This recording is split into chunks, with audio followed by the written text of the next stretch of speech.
sensiz geceler üstüme gelir.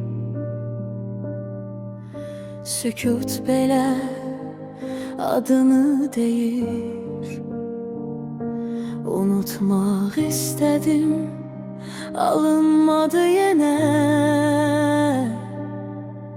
Ürəyim gizlində səni seçir.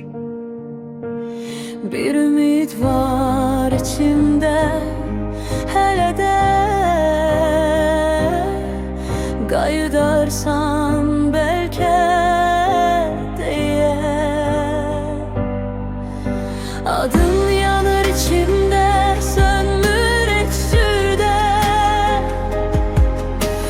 Unut dedim ürəyə, dinlənmir yenə. Sen geden gündən bəri dəyişdim mən də. Ama bu ürək hələ də səndə.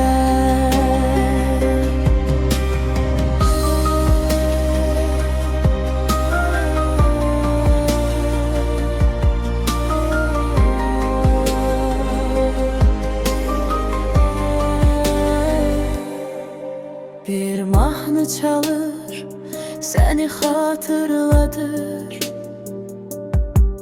Her sesi içimi parçaladır. Silme istedim seni yaddaşımdan, ama adın yine qayıdır. Belki bir gün qayıdarsan, heç ne olmamış kimi baxarsan, mən isə yenə susaram. Çünkü seni unuda bilmərəm.